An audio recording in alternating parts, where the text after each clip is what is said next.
Oke, jumpa lagi dengan saya Ari dari Tembolok.id dan kali ini kita akan membahas satu topik yang mungkin sering terjadi pada jaringan Anda sebagai penggiat atau sebagai pengusaha internet ya, yaitu masalah untuk internet lemot hanya di jam ramai. Jadi di sini saya akan membahas penyebab dan solusi dari internet lemot di jam ramai. Oke, ini untuk studi kasusnya ya. Kita akan menggunakan dua router mikrotik. Ini kebetulan router mikrotiknya saya yang nyeting di tempat yang berbeda dengan kapasitas internet yang berbeda, dengan jumlah pelanggan yang berbeda pula. Kita nanti akan baca ya datanya untuk analisa penyebab dari internetnya lemot gimana. Jadi di sini untuk penyebab internet lemot di jam ramai itu kemungkinannya ada dua. Untuk yang pertama adalah masalah bottleneck. Bottleneck itu gini, aku jelasin ya. Bottleneck itu kondisi di mana coba bayangin, bottleneck itu kan leher dari sebuah botol. Biasanya kan leher dari sebuah botol itu lebih kecil ya daripada badan si botol. Nah, kejadiannya itu sama kayak yang di jaringan kita kalau terkena bottleneck. Nih, katakanlah gini nih ya. Ini contohnya ada satu jaringan. Misalnya di sini ada satu jaringan dengan topologi seperti ini. Aku jelaskan dulu untuk topologinya. Ini adalah topologi jenisnya hybrid, di mana untuk jaringan HTB dan OLT yang ini menggunakan HTB dan ONU ini menjadi satu. Jadi topologinya kayak gini. Mikrotik masuk ke OLT, dari OLT masuk ke ODP, dari ODP masuk ke pelanggan yang menggunakan ONT atau ONU secara langsung. Nah, kemudian untuk HTB-nya itu ngambil uplink dari ONU atau ONT yang disetting bridging atau VLAN terang. Nah, kondisi bottleneck ini seperti ini contohnya. Jadi bottleneck itu masalah kapasitas bandwidth dari hardware. Jadi setiap hardware kan ini ada kapasitas bandwidthnya. Contohnya untuk PON biasanya ini kan ada contohnya ini SFP ada beberapa PON. Untuk satu PON itu biasanya 1,25 giga. Terus yang ini untuk HTB ini biasanya ada yang 100 Mbps, ada yang 1000 Mbps atau 1 giga. Nah, kondisi bottleneck ini terjadi ketika begini. Ini jaringan utamanya kan 1 giga untuk yang jalur ODP ini, jalur yang OLT kan 1 giga. Dari sini ke sini ini 1 giga. Kemudian keluarnya dari sini ke sini ini enggak 1 giga. Mungkin karena ONT-nya port LAN-nya itu 100 mega atau HTB-nya ini masih 100 Mbps. Jadi walaupun di sini dikasih limit dari mikrotik, katakanlah ini sudah 1G, katakanlah udah 10G lah. Terus yang di sini 1,25G ponnya ya kan. Terus masuk ke sini udah 1G juga. Tapi kemudian masuk ke sini itu cuma 100 Mbps, maka keluaran di sini totalnya bukan masing-masing ya, tapi total ini, total ini, total ini, total ini, total ini dijumlahkan itu hanya 100 Mbps. Logikanya gini. Ini kan katakanlah ada jalan di sini ya. Jalannya ini lebar. Nggak peduli ini 100 atau 1000 Mbps ya di sini. Ini kan bisa saja ini 1000 Mbps atau 1 giga, ini 1 giga, ini 1 giga juga. Ini katakanlah 1 giga, ini 1 giga. Tapi yang di sini ini cuman 100 Mbps atau cuman 1/10-nya. Otomatis kalau di dunia nyata ini kan sebuah jembatan ya, sebuah jembatan. Ini kapasitasnya cuman 100 mega. Otomatis yang ini walaupun ini jalannya besar maka akan terjadi antrian di sini nih. Sini akan terjadi antrian. Nah, kondisi ini yang disebut dengan bottleneck, di mana di sini kondisinya udah gede ya kan, gede, terus yang kesininya keluarannya kecil. Tadi ada bagian yang kecil, ini kan gede nih, gede banget, yang ini kecil, nanti akan terhambat, nanti akan mentok 100 Mbps. Kalau dites di sini, di sini, di sini, di sini, di sini, di sini semuanya di bawahnya ini dia akan drop ke 100 Mbps karena iya, terjadi bottleneck karena ini kapasitasnya cuma 100 Mbps. Jadi untuk kondisi yang pertama, kemungkinan internetnya lemot di jam ramai itu karena bottleneck. Jadi dicek ya, kalau keluarannya ini sudah 100 Mbps mentok, nah 100%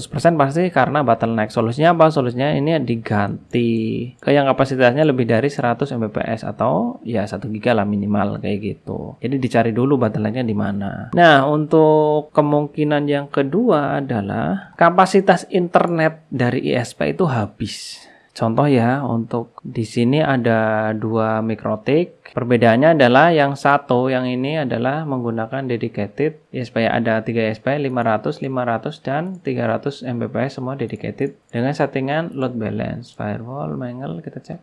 Load balance kayak gini.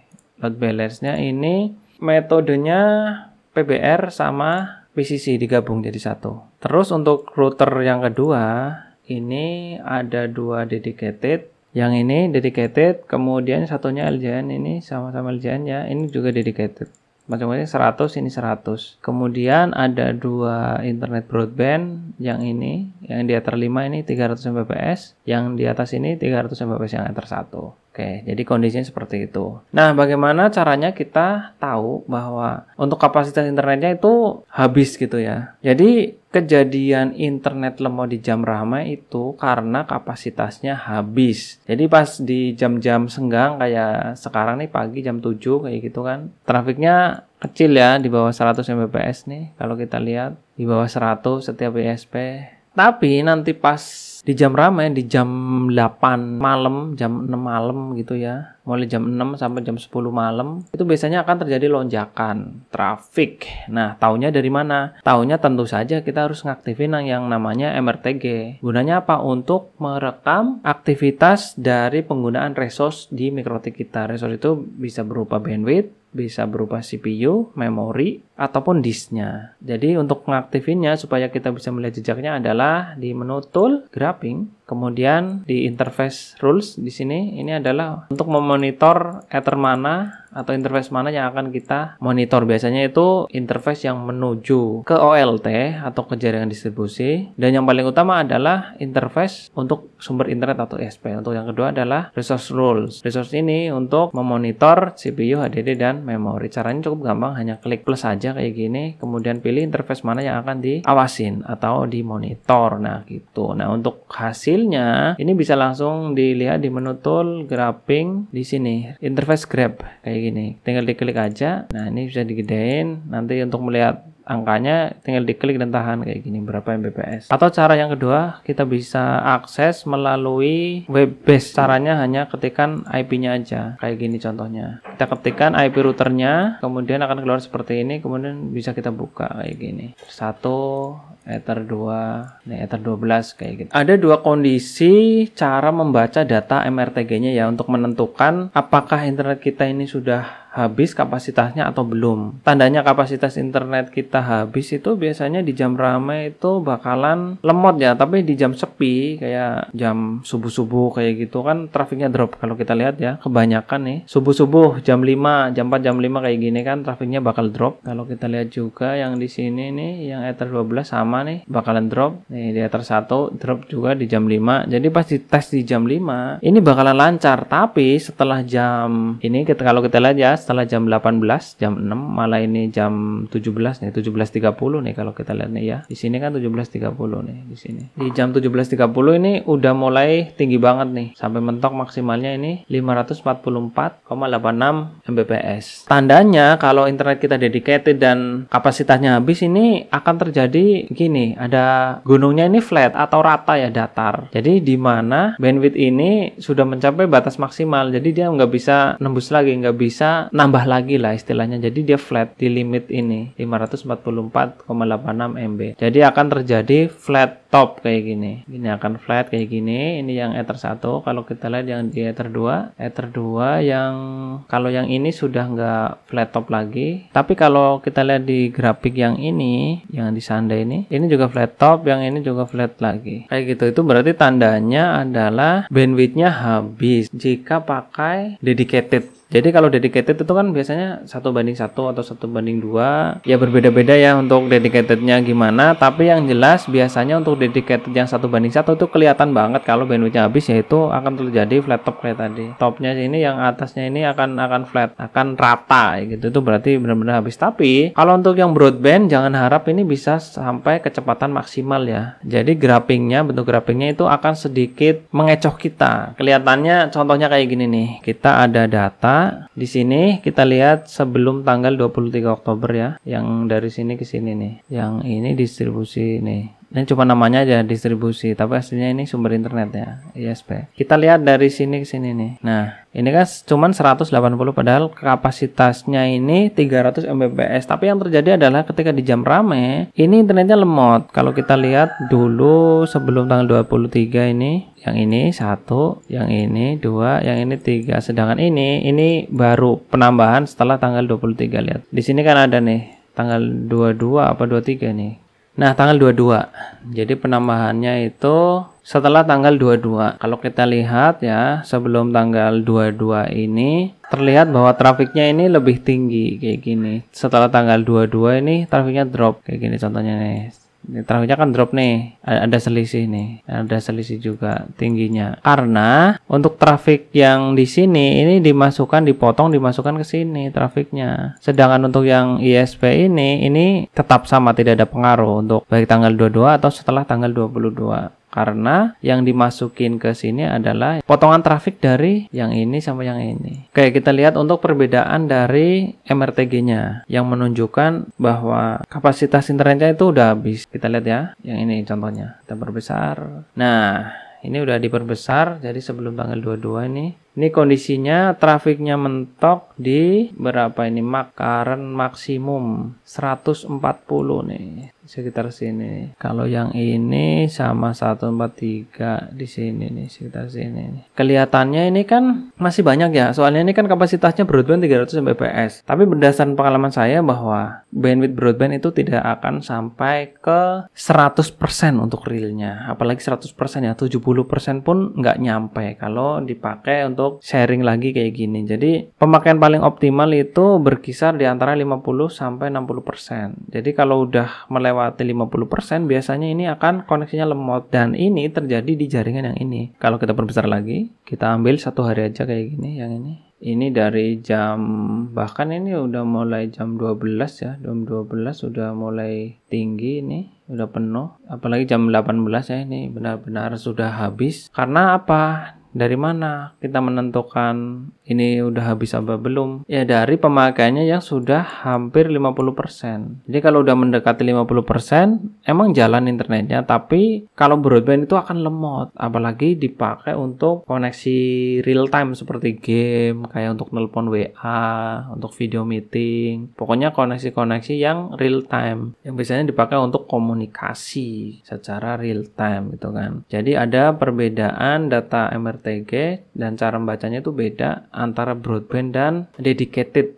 Karena kalau dedicated udah jelas ya, di sini kan terjadi flat top kayak gini kalau habis. Tapi kalau broadband ini nggak akan terjadi flat top kayak gitu. Yang ada adalah ya mentok cuma di 160. Tapi yang biasanya menjadi alasan pemula itu gini. Biasanya nggak percaya pas aku kasih tahu seperti ini ya, bahwa kalau sudah 50% kepakai ya artinya kalau broadband udah habis. Itu nggak percaya karena apa? Karena kalau di speed test itu masih nembus ke 200 atau 300. Tapi saya akan tekankan di sini sebenarnya speed test itu bisa dimanipulasi dan saya bisa buktikan. Nih contohnya gini ya. Oke, saya akan buka speed test di komputer saya ini. Nah, kemudian aku ini bisa atur nih. Aku kan punya routernya juga di sini nih.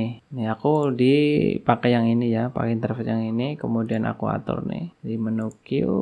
Nih, aku udah buatin untuk manipulasi speed test. Contohnya ya, kita akan manipulasi biar speed testnya ini keluar katakanlah 2 Mbps ya. Jadi kita akan rubah menjadi 2 Mbps untuk speed testnya. Padahal kalau kita lihat untuk limit komputer yang saya pakai adalah 5 Mbps nih. Kita lihat ya, maksimal kan 5 Mbps. Tapi speed testnya akan saya manipulasi menjadi maksimal 2 Mbps. Kita buktikan. Langsung saja kita klik di sini.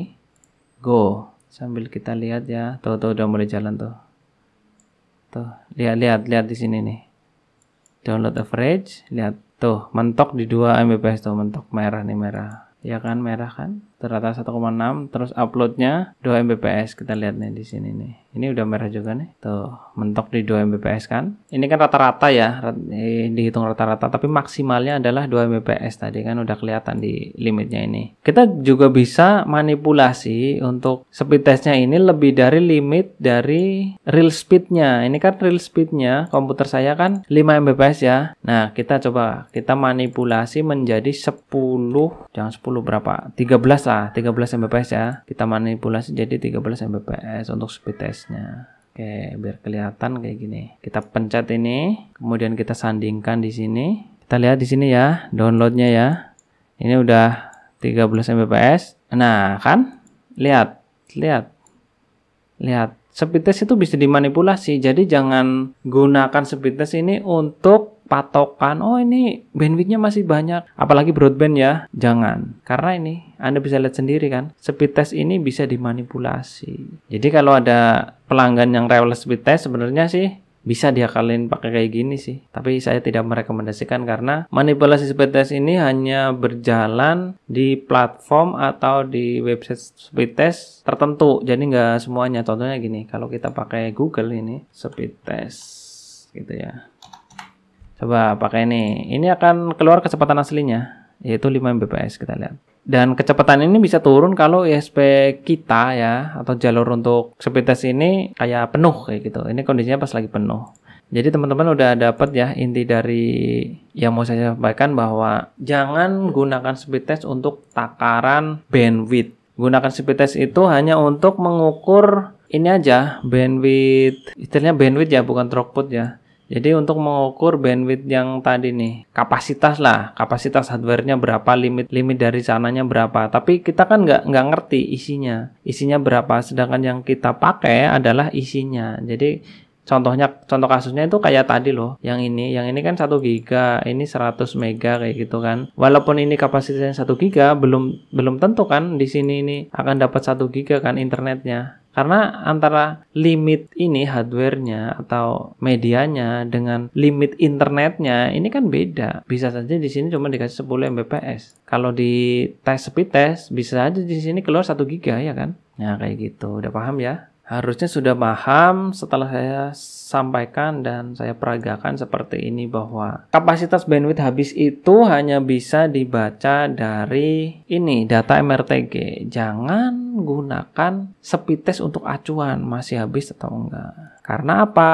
Ya karena tadi sudah saya peragakan. Pertama, bisa dimanipulasi. Kemudian yang kedua contohnya gini. Ini kan kapasitasnya 300 ya. 300 ini sudah kepakai 129.